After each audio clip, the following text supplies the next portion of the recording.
सो आज हम general exceptions का चैप्टर देख रहे हैं इंडियन पीनल कोड में, और सेक्शन 76 से लेकर सेक्शन 106 तक चैप्टर 4 ऑफ द आईपीसी में आपका ये पूरा कवर्ड है। थोड़ा सा कॉन्सेप्ट देख लेते हैं कि जनरल एक्सेप्शंस का क्या है, क्यों आपने ये चैप्टर रखा है आईपीसी में। तो इसको ऐसे समझो, सबसे पहले तो ये कि एक्सेप्शन क्या है। एक्सेप्शन का मतलब क्या है कि एक जनरल रूल जो है उससे आप डेविएट हो रहे हो। तो यानी कि आईपीसी में जब आप एक्सेप्शन वर्ड लिख रहे हो तो आप क्या कर रहे हो। आईपीसी का मेन जनरल काम क्या है, आईपीसी में आप ये करोगे तो ये ऑफेंस, ये करोगे तो ये ऑफेंस, ये करोगे इतनी सज़ा, इतना फाइन। तो हम क्या कर रहे हैं, एक्ट किया, ऑफेंस हमने बता दिया, पनिशमेंट मिलेगा, ठीक है। इसी को मैं अगर एक्सेप्शन वर्ड जोड़ दूं तो मतलब क्या हो गया कि ए बी सी और डी चार लोग हैं और चारों में से अगर ए बी सी यही काम करेंगे तो वो ऑफेंस है, बट अगर वही काम डी करेगा तो वो एक्सेप्शन में आएगा, उसको हम ऑफेंस नहीं मानेंगे। तो चूंकि हम उसको ऑफेंस नहीं मानेंगे इसलिए वो एक्सेप्शन में समझो चला गया। तो अगर ए बी सी डी चारों एक एक थप्पड़ किसी को मारें और आप ए को जेल में डलवा दो, बी को जेल में डलवा दो, सी को जेल में डलवा दो और डी को कहो कि नहीं भैया डी क्राइम नहीं किया है, तो क्या हो गया, डी एक्सेप्शन में आ गया, क्योंकि डी के ऊपर जनरल रूल लागू नहीं हुआ। एग्जाम्पल ले लो, बहुत सारे एग्जाम्पल्स हैं, थोड़ा सा कॉन्सेप्ट क्लियर हो जाएगा तब इस पे आते हैं पर्टिकुलर सेक्शन पर क्या है आपका सेक्शन 76। तो एग्जाम्पल से स्टार्ट करो कि लेट्स से ए जो है ये 14 साल का लड़का है, बी जो है ये 15 साल का लड़का है, सी जो है 16 साल का लड़का है और डी जो है 6 साल का लड़का है। चारों लोग जाके अगर किसी को एक एक थप्पड़ मार दें तो आप ए को गिरफ्तार करा सकते हो, बी को करा सकते हो, सी को करा सकते हो, लेकिन डी को नहीं करा सकते, क्योंकि सेक्शन 82 ऑफ द आईपीसी में जो लोग 7 साल से कम हैं उनके द्वारा किया गया कोई भी काम ऑफेंस नहीं माना जाएगा, ये लिखा हुआ है। तो क्या हो गया, डी एक्सेप्शन में आ गया, क्योंकि जनरल रूल से हम डेविएट हो गए जब डी साहब की बारी आई। तो जनरल एक्सेप्शंस का पूरा चैप्टर आपका इसी एक बेसिक से उस पर है। आपने क्या किया, अलग अलग सिनेरियोज पकड़े, अलग अलग कैटेगरी ऑफ पर्सन्स पकड़े, अलग अलग स्टेट उनके माइंड का पकड़ा और कहा भाई इस कैटेगरी ऑफ पर्सन को हम लायबल नहीं मानेंगे, अगर वो इस स्टेट ऑफ माइंड में होगा तो लायबल नहीं मानेंगे, अगर दारू के नशे में होगा तो लायबल नहीं मानेंगे, अगर दारू का नशा खुद से किया होगा तो लायबल मान लेंगे, है ना, जबरदस्ती किसी ने करा दिया तो नहीं मानेंगे। देखो सेम चीज़ है, लेकिन हमने क्या किया, जनरल रूल से डेविएट कर गए। तो इसी कॉन्सेप्ट पर पूरा है। तो अब आपका सबसे जो स्टार्टिंग के सेक्शंस हैं वो सेक्शन 76 और यहाँ पर सेक्शन 79 इसलिए लिख दिया है साथ में क्योंकि दोनों की लैंग्वेज बिल्कुल आइडेंटिकल है, एक्सेप्ट आपके इसमें बाउंड वर्ड यूज़ हुआ है और इसमें जस्टिफाइड यूज़ हुआ है। यहाँ पर भी देखिए, in good faith by mistake of fact believes that he is bound by law to do it, ये लिखा हुआ है 76 में। और इसमें क्या लिखा हुआ है, in good faith and by mistake of fact believes that he is justified by law to do it. तो दोनों का कॉन्सेप्ट वही है, वर्ड अलग अलग हो जाएगा, अलग अलग समझ लो और साथ में एक तो दो सेक्शंस एक साथ पढ़ लो। तो स्टार्ट करते हैं, सेक्शन 76 आपका क्या कहता है। तो 76 में क्या लिखा हुआ है, nothing is an offence which is done by a person, right, which is done by a person who is bound by law to do it. क्यों ऑफेंस नहीं है भाई, क्योंकि देखो लॉ ही तो किसी की लायबिलिटी सेट कर रहा है।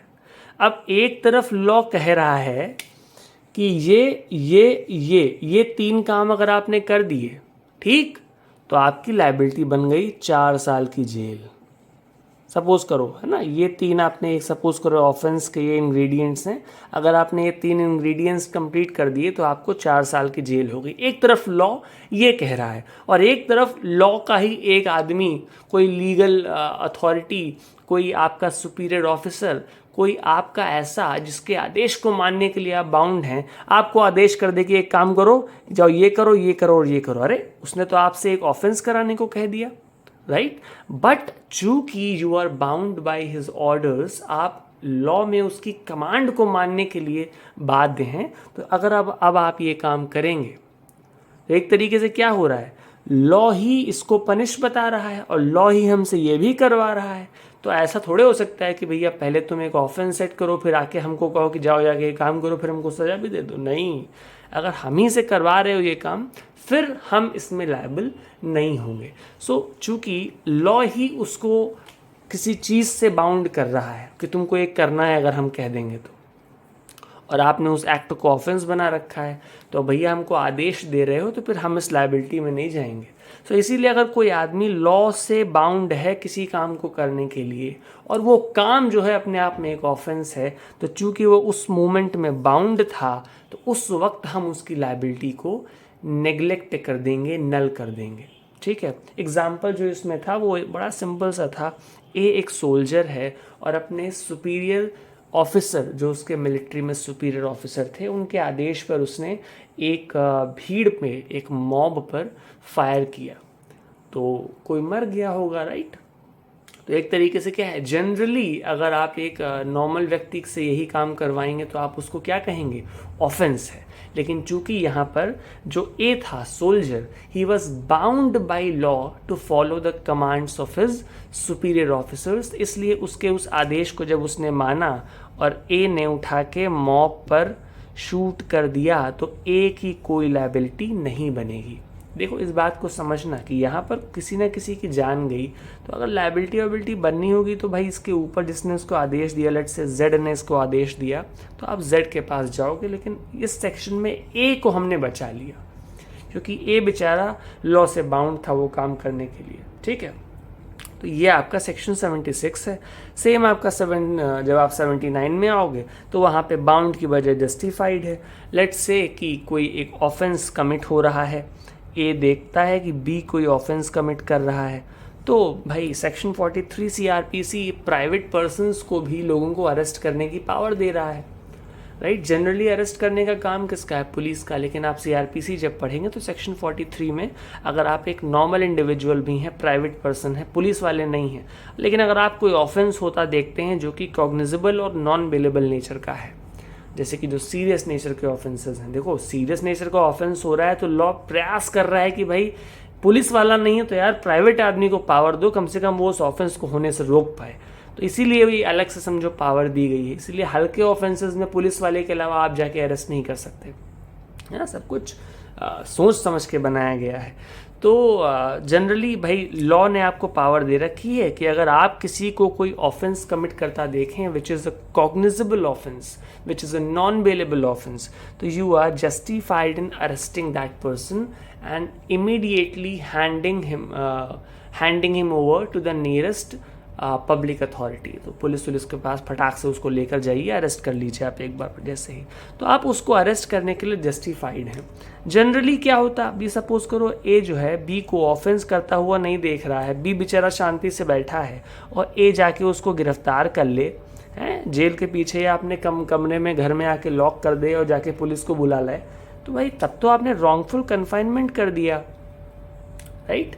तो वहां पर वही चीज देखो ऑफेंस हो गई, बट एट दैट मोमेंट जब ए ने उसको गिरफ्तार किया बी को, उस वक्त ए के हिसाब से बी एक ऑफेंस कमिट कर रहा था और इसलिए उस वक्त ए जस्टिफाइड था कि वो ऐसा कुछ करे, उसको अरेस्ट करे, बिकॉज सीआरपीसी ने उसको पावर दे रखा है। तो ये आपका है बेसिकली 76 और 79।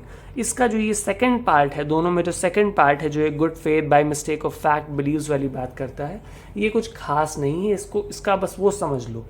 इसी चीज़ को हमने अगर सपोज करो आप नहीं है बाउंड बाय लॉ, है ना, नहीं है जस्टिफाइड बाय लॉ, लेकिन उस वक्त आपको गलती से ऐसा लगा, अरे भैया गलती से लगा, जानबूझ के नहीं किया, गलती से हो गया, और वो भी गलती कैसी, बाई ऑफ फैक्ट, ठीक है। मिस्टेक ऑफ फैक्ट की बात हो रही है, मिस्टेक ऑफ लॉ की बात नहीं हो रही है। मिस्टेक ऑफ फैक्ट और लॉ क्या होता है भाई, मिस्टेक ऑफ फैक्ट क्या है, आप ए बी और सी 3 लोग खड़े हुए हैं, आपको गिरफ्तार करने को भेजा गया ए को, आपने सारी जांच पड़ताल करी, आपके मन में कोई बेचारे बी के प्रति कोई नेगेटिव भाव नहीं था, लेकिन गलती से आपको लगा कि जो बी है वो ए है।